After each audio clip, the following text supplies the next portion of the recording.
Yes,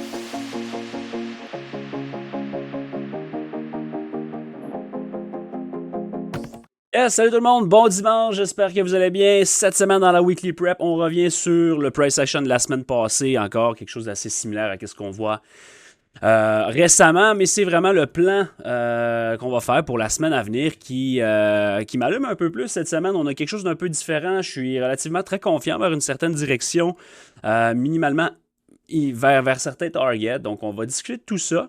Puis, regardez également le calendrier économique qui est assez tranquille cette semaine. Donc, on va commencer, comme à l'habitude, par le retour sur la semaine dernière. Ça, on va aller voir sur le Nasdaq directement. Ça a été une semaine encore, la même histoire, là, comme on a ouvert la semaine up sur un léger gap. Par la suite, on a eu un pullback mardi, quand même donné une belle opportunité de shorter. On en a bien profité. Par la suite, continuation.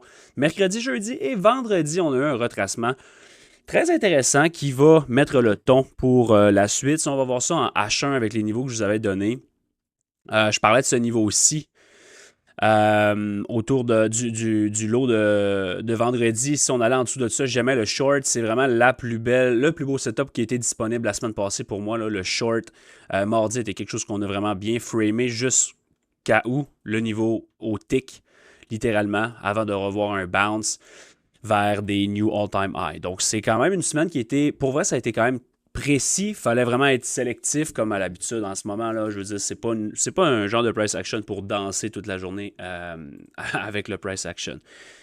Du côté du SP500, on est finalement venu frapper le Golden Fib de la drop ici. Donc, si on trace le Fib, c'est quelque chose qu'on avait déjà discuté ensemble. C'est une zone qui m'intéressait comme premier target. Premier target, on s'entend là. Mais en all-time high, on cherche des extensions fibres des fois pour nous trouver des niveaux ou des zones un peu plus intéressantes.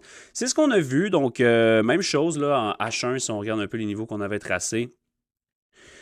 L'expansion en dessous des deux niveaux discutés ici, ça a donné quand même un short intéressant. Par contre, pas beaucoup de continuation du côté du SP500. Il était un petit peu plus résilient cette semaine. Et on l'a vu ensuite shooter vers des new all-time high avant de retrouver un petit retracement vendredi.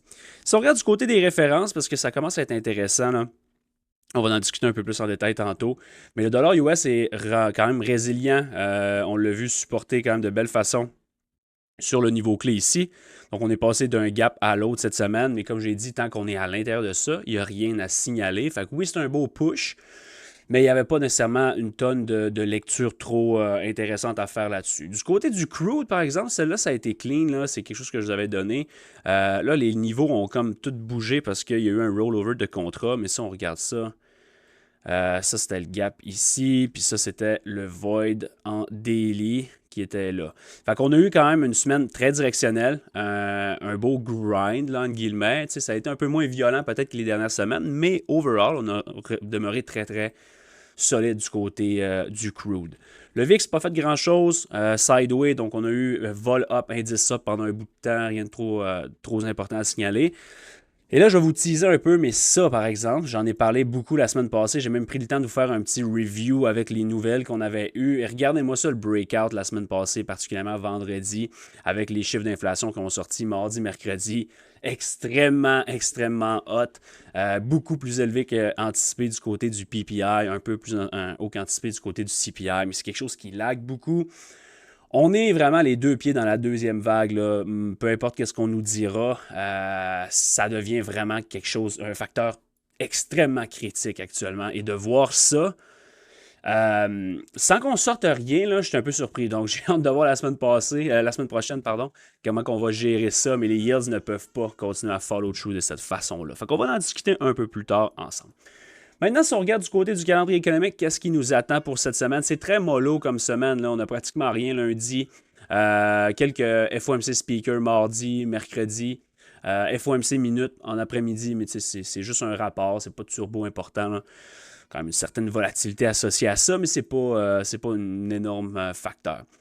Jeudi, des PMI, mais sinon rien de red folder non plus. Et même chose pour vendredi. Fait que c'est une semaine qui est relativement tranquille. C'est une semaine qu'il faut prendre en considération comme étant la première semaine post-OPEX. Donc, vous le savez, c'est quelque chose que si vous me suivez depuis un mois et plus, c'est quelque chose que je discute toujours, l'importance des semaines OPEX, des cycles OPEX, des quads OPEX, etc. C'est un cycle qui drive littéralement le market en ce moment. Et là, c'était un Opex Week la semaine passée. On a trouvé un top jeudi, un top entre guillemets, là, je veux dire, on a formé un swing high jeudi et on a trouvé de la faiblesse sur l'Opex. On le sait, la semaine suivant un Opex, c'est toujours une fenêtre où ce que les flows sont moins supportés, supportent un peu moins le marché. Fait que si, tu sais, c'est pas nécessairement de la faiblesse qui va se pointer, parce que si tu regardes dans cette run-là, même les fenêtres d'opportunité ont offert aucune faiblesse. Par contre, c'est pas que le marché peut être faible, c'est que le marché peut être un peu moins fort. Et on s'entend dans ce contexte-là de blow-off, parce que littéralement, c'est exactement ça qu'on est. Tu sais, on parle de 30% suite à un pullback de 10, qui est historique. Ça n'a jamais arrivé dans le passé, là. Oui, on a déjà eu des rallies ou des bear market rallies, mais c'était suivant des retracements de 25-30%. Là, on a pullback de comme 10 et on rocket ship de 30. Fait que c'est une première. Vous connaissez mon opinion sur le fait qu'il faut comprendre le contexte. C'est pas quelque chose qui est simple, mais c'est pas non plus quelque chose qu'on veut tenter d'arrêter. C'est pas notre travail en tant que trader d'essayer de caller un top. En général, mais surtout lorsqu'on parle de blow-off top comme ça. Je le répète encore, mais tu sais, en décembre, on l'a bien timé. Ce retracement-là, ce top-là à court terme, qui aurait pu être plus. Mais une fois qu'on rocket comme ça, c'est pas notre travail d'essayer de stopper ce train-là, stopper cet effet boule de neige-là. Donc, ceci étant dit, les chiffres d'inflation ont sorti plus haut qu'anticipé. Déjà que l'anticipation était plus élevée, les prévisions étaient plus élevées. On a quand même explosé ça. Le PPI est sorti à 6%, ce qui est vraiment, vraiment pas positif. Le marché n'en a eu rien à faire initialement. Mais on commence à avoir peut-être une certaine structure qui est très intéressante pour cette semaine. Je le répète, pour cette semaine. Je ne suis pas en train de caller un top, je ne suis pas en train de projeter plus loin, je vais juste donner ma vision du contexte. Je vous en ai parlé la semaine passée, mais le meilleur scénario possible pour moi, ça serait de trouver un certain retracement entre 3 et 7, 10%. Je sais que c'est large, là, mais on va en discuter un peu plus en détail. Pendant cette fenêtre-là, et comme peut-être un 5 à 10 jours de retracement, peu importe la façon qu'on le fait, et après ça, revoir un autre leg, une continuation du grind-up durant l'été où il n'y a pas de volume, où c'est principalement drivé juste par les flows. Je vous dirais que la fenêtre est vraiment belle là, en ce moment. Donc pour cette semaine, c'est très simple. Pour moi, là, c'est une des semaines les plus simples d'un point de vue technique que j'ai vu depuis le début de ce rallye-là. Pourquoi? Parce que j'aime beaucoup le short. Puis je sais que c'est contrarian un petit peu. Mais si on regarde la weekly chart, on a créé un void sur la chandelle du 4 mai. Et là, on a créé un certain doji la semaine passée, dans une semaine où on a juste créé un range. On a fermé pratiquement à l'ouverture. Personnellement, mon focus cette semaine, c'est le previous day low. Je sais que c'est pas très loin. On call out à peu près 2% de drawdown, 500 points. Mais il y a en masse de fun à se faire dans 500 points sur Nasdaq, je vous le confirme. Fait que personnellement, cette semaine, mon plan, mon focus, c'est vraiment de voir si on peut trouver un short over l'opening price de la semaine, peut-être avoir un up move peut-être en début de semaine. Est-ce que ça va être juste sur l'ouverture dimanche et après ça, on va failer? Est-ce que ça va être lundi au complet et mardi short? Je ne peux pas vous le dire maintenant. Mais mon main focus serait de regarder pour trouver un short vers le previous week low. À partir de là, c'est sûr que là, le scénario que je vous dis, peut-être un retracement dans cette fenêtre-là d'une couple de jours, ça serait l'idéal. Mais je vais juste vous dire que dans ce contexte-là, on est extrêmement, extrêmement strong. C'est extrêmement, extrêmement dangereux. Fait qu'il faut être capable de marcher sur ce fil-là. Fait qu'il n'y a pas trop des grosses expectations de dire, OK, tu sais, admettons que ça se met à failer en dessous du previous week low, que ça se met à failer. Commencez pas à dire, c'est un crash qui débute, c'est ici qui débute. Oui, le contexte est extrêmement dangereux, mais je le répète, tant qu'on n'est pas, je vous disais, c'est pas où ce qu'on va, c'est quand qu'on y va. Puis qu'est-ce que je veux dire par là, c'est que dépendamment de où ce qu'on se ramasse, mettons à la fin de la semaine, dans cette fenêtre de post-Apex-là, c'est plus ça qui va me faire dire, OK, je pense qu'on a vraiment topé, puis ça va être encore là, ça va être un gros statement, là, mais je pense qu'on peut avoir quelque chose de beaucoup plus sérieux, ou, ah non, on a juste un pullback qui nous donne une opportunité de long pour l'été. Fait que ce niveau-là, c'est pas vraiment un niveau. C'est sûr que le previous month low, en fait, l'ouverture du mois de mai est quand même une ligne dans le sable. Là. Mais on va commencer par previous week low, quelque chose que je suis extrêmement confiant cette semaine. Le void en daily et le gap ici. Par la suite, on verra. Parce que si on prend de l'expansion en dessous de ça, ça va commencer à être un petit peu plus sérieux vers l'opening price en monthly. Et là, si on flippe ça, Tu sais, on va être comme le. Tu sais, ça va tirer sur la fin du mois, puis je m'attends à avoir peut-être de l'expansion sur la chandelle. Fait que, tu sais, on n'est pas là du tout cette semaine, je le répète. On n'essaie pas d'attraper un top. Mon focus est quand même bearish initialement. Je veux vraiment travailler vers le previous week low. Si on a la chance de voir, si on va sur une chart en H1, si on a la chance de voir un rally initialement vers ça ici, comme 29,320, pour moi, c'est un short. C'est sûr que ça va être un de mes focus. Ma ligne dans le sable, je ne voudrais pas revoir de higher high. Ma ligne dans le sable, ça va être 29,685. Fait que, tu sais, si, mettons, en début de semaine, peut-être on gap up ou whatever, ça serait vraiment là-dessus que je regarderais ultimement pour shorter si jamais on a un rally un peu plus haut. Meilleur des mondes, le high de vendredi, ce rally-là reste en place. Meilleur des mondes, le bloc ici fait le travail et on va juste avoir un short à framer vers le previous week low. Fait que c'est vraiment ça mon focus. Par la suite, on surveillera évidemment la réaction à l'intérieur du void en daily. Puis c'est là qu'on pourra, je sais que c'est tout le temps très, très, très alléchant de dire hey, ça pourrait vraiment dropper big time. Oui, c'est une possibilité, mais n'oubliez pas qu'en ce moment, si vous essayez de shorter ce market-là, vous êtes en train de vous battre contre un gamma squeeze historique et une entité gouvernementale qui a tout avantage à continuer à feeder cette machine-là à continuer à monter. Fait que c'est tricky, on est sur la corde raide, si on peut dire ça comme ça, des deux côtés, c'est quand même très risqué. Donc, soyez conscients du risque associé à ça. Du côté du SP500, ben, c'est la même chose, pas mal le même setup. Le petit gap ici, gap and go, fail.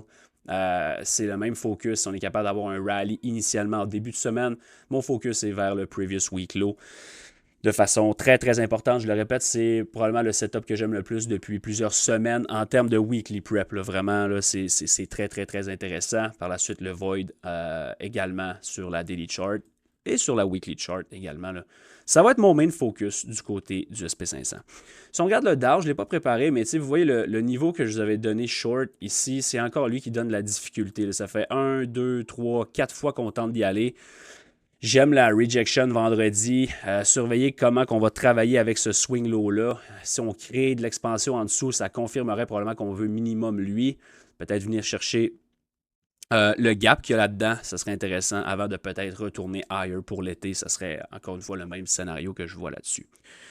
Donc, ça ressemble à ça. Maintenant, qu'est-ce qui est aussi très intéressant avec ce timing-là? Puis, tu sais, j'en parle, ça fait longtemps, là, comme tout est déconnecté en ce moment, il n'y a rien qui se suit, tout, c'est commun dans un contexte comme celui-là. Mais je trouve que ça commence à quand même prendre. Il y a quand même des choses qui se mettent en place pour minimalement un retracement. Je commençais par le dollar US. Si on regarde le dollar US, oui, on est encore dans ce fameux range-là que je vous dis qu'il n'y a rien à faire là-dedans. Mais on a quand même pris le lot de belle façon sans prendre l'expansion en dessous de mon range. Et là, on a quand même le premier mouvement quand même assez intéressant. On parle d'une semaine all green, là, littéralement, vers le top du gap. Donc, c'est sûr que le focus cette semaine, si on est capable de breaker ce niveau-là puis de prendre de l'expansion over, ça concorde avec le fait qu'on pourrait avoir un petit breeder là, sur les indices.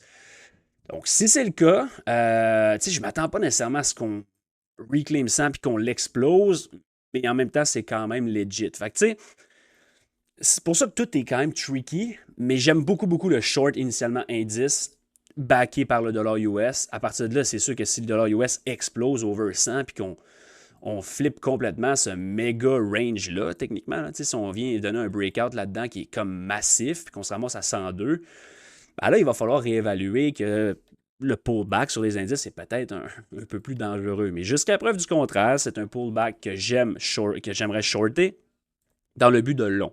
Mais on va laisser les choses se placer. Fait que c'est pas mal ça pour le dollar US. Le crude oil. Donc ça fait très, très polarisant aussi. Vous connaissez mon opinion. J'aime le chiffre 140. Non, ça n'a pas changé. Mais 140 à moyen terme, là, disons-le comme ça demeure mon focus. Je ne crois pas qu'on va revoir le crude lower de sitôt. C'est une structure que je suis extrêmement bullish. J'ai hâte de voir si on peut continuer à pousser. Mais qu'est-ce qu'on a fait la semaine passée? Pour moi, là, c'est une des belles semaines également d'un point de vue bias où si on est capable de garder peut-être ce petit gap-là intact, pour moi, c'est quand même quelque chose qui pourrait être extrêmement explosif sur le upside. Premier target cette semaine serait le high du 30 avril. Puis par la suite, est-ce qu'on est capable de vraiment blower là-dedans? Ben, je pense que la réponse, c'est oui. Est-ce que c'est cette semaine? Je ne sais pas, mais je voudrais que cette semaine, là, un upside de 5%, pour moi, c'est quand même quelque chose de très, très réaliste. J'aimerais qu'on garde ce flip-là intact. Fait que, tu sais, pour que je demeure confiant bullish cette semaine, là, je voudrais pas le voir revenir jouer ben en dessous de tout ça. Évidemment, des fois, il peut y avoir des news, on peut le faire sur une simple wick puis reclaim, mais d'un point de vue structure, là, je voudrais pas qu'on vienne mettre des down close en daily ici. Pas mal ça. Les yields, je reviens là-dessus, là, on a parlé un petit peu tantôt, mais ça, c'est en confluence un peu avec le dollar US. Ça, c'est la raison pour laquelle je dis que c'est extrêmement tricky comme contexte. Puis oui, c'est un blow-off sur les indices. Oui, un pullback est une opportunité de long vers l'été, probablement d'un point de vue contextuel. Mais ça, c'est ce qui me... Tu sais, si ça continue à monter de cette façon-là du côté des yields, pour moi, on est plus proche de l'an 2000 que l'an 99. Je ne sais pas si vous comprenez un peu, mais dans le sens que, tu sais, en 98-99, on savait qu'il s'en venait quelque chose. Ça a quand même duré 2 ans à ce qu'on continue à monter sans arrêt sur les indices. En ce moment, on est-tu en 98, on est-tu en 99 ou on arrive en 2000? C'est un peu ça le contexte, juste pour mettre une image, je ne compare pas nécessairement les charts ou quoi que ce soit, juste pour comprendre le contexte.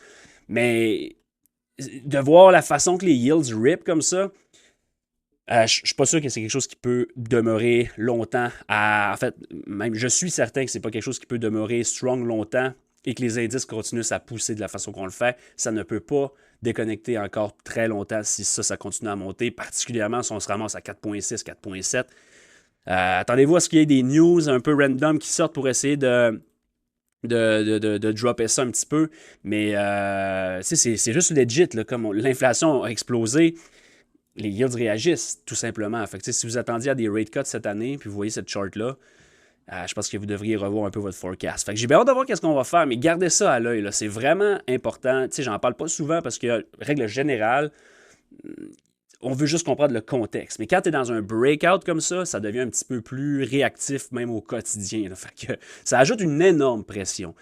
Fait que tu sais, c'est pour ça que je vous dis qu'il faut faire attention dans un pullback. Tant que le pullback demeure sain sur les indices, je continue à favoriser jusqu'à maintenant un scénario pullback, retracement vers un move-up durant l'été. Mais si on se ramasse un pullback de 10-15% indice puis que les yields ne lâchent pas, là, je pense le scénario d'un été qui supporte va être flippé sur un été qui drop slowly. Fait que ce serait pas mal ça ma projection. J'aime surveiller les yields. Vraiment, là, c'est plus que critique. En ce moment, c'est vraiment très important. Le VIX, pas grand-chose à dire sur le VIX. Je sais qu'on essaie souvent de l'over-interpréter, là, mais il n'y a rien à dire là-dessus. Dans le cas d'un retracement, je ne m'attends pas à ce que la volatilité explose. On a quand même VIX up, indice up. En général, c'est quelque chose qui va demeurer. Si jamais on se met à sell-off sur les indices, je ne pense, à moins comme j'ai dit, là, que ça accélère big time, qu'on voit des 3-4% down par jour. Là. À part de voir ça, je ne vois pas le VIX complètement exploser. Je pense que sur un retracement dans la fenêtre que je vous ai dit, je pense que c'est réaliste de le voir venir over 20 et graviter dans ce gap-là. Mais je dirais que ce serait quand même une ligne dans le sable, dans le sens que si on se met à... Je ne m'attends pas de le revoir à 30, à moins que ce soit quelque chose de plus sérieux. Fait que voilà pour le VIX. Du côté des stocks, ben, c'est quand même... pour moi, c'est encore complexe de choisir les bons stocks. Microsoft, c'est une structure qui est quand même intéressante. C'est un beau rebond, mais là, tu te ramasses sur un rebond, oui, d'une 20% sur Microsoft, mais là, les indices commencent à montrer un signe de vouloir retracer. Fait que là, qu'est-ce qu'on fait avec ça? Est-ce qu'on fait confiance à un pullback dans le titre le plus faible pour un... C'est un peu complexe en ce moment, la dispersion à travers les différents indices. Donc, gardez un œil sur les large caps, mais je continuerai à demeurer focus sur les leaders, personnellement. Google est strong, Apple est encore strong aussi, Shift 300 évidemment, gros test, là, fait que je suis pas sûr que j'achète. En fait, je suis sûr que c'est pas le genre de niveau qui m'intéresse, mais c'est le genre de setup qui peut être intéressant. Un titre comme Tesla a donné quand même un beau push, maintenant un pullback, belle volatilité là-dessus, possibilité de day-trader ça activement. Pour moi, mon petit stock préféré, Oxy, je pense qu'il est prêt pour un deuxième leg. J'aime bien le pullback qu'il a donné. Est-ce que ça se peut qu'on en donne un autre? Oui, c'est une possibilité. Je voudrais le voir supporter autour de 50 maximum. S'il me donne ça, ce serait même à moins que le contexte change drastiquement, là, ce serait même un setup qui m'intéresserait encore pour ajouter là-dessus.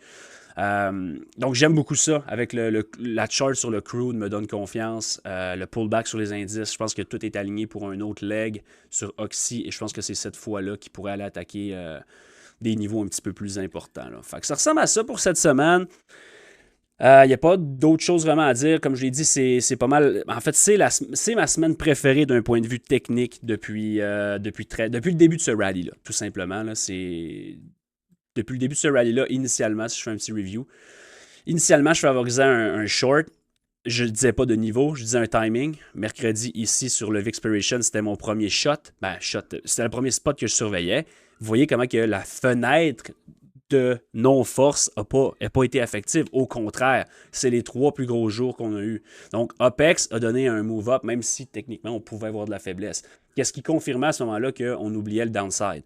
Après ça, c'est du grind. C'est juste du grind qu'on a. Grind. Oui, une coupe d'expansion ici et là, mais le focus était très bullish. Maintenant, ça ici, pour moi, le focus est bearish à très court terme. Encore une fois, si, mettons, on s'en va là rapidement, mettons mercredi, puis qu'on supporte, pas de problème, on va y redonner une shot. Ce ne sera pas le retracement que j'aurais aimé avoir pour être super confiant. Mais mettons que les yields crush, puis que tout se replace un petit peu, on est prêt pour un autre leg, puis on va rider 30 000, tu sais. No big deal. Mais le focus pour moi cette semaine, puis c'est vraiment important de focuser votre trading sur des easy targets en ce moment si vous essayez de danser toute la journée avec le price action et de jouer au super-héros, c'est pas un marché pour ça. Fait que mon main focus, ça serait de jouer vers ce niveau-là. À partir du moment où ça c'est fait, je tombe un peu plus en observation, tout simplement. Je vous laisse là-dessus, je vous invite à surveiller vos courriels cette semaine. J'ai fait l'annonce dans le Discord, mais je vais prendre le temps de vous faire une vidéo éventuellement aussi pour annoncer une certaine transition, quelque chose de très excitant qui s'en vient pour Peltrade. Donc venez nous rejoindre sur le Discord, on est live à tous les jours. Je vous laisse là-dessus, bon week-end, bon dimanche, salut tout le monde.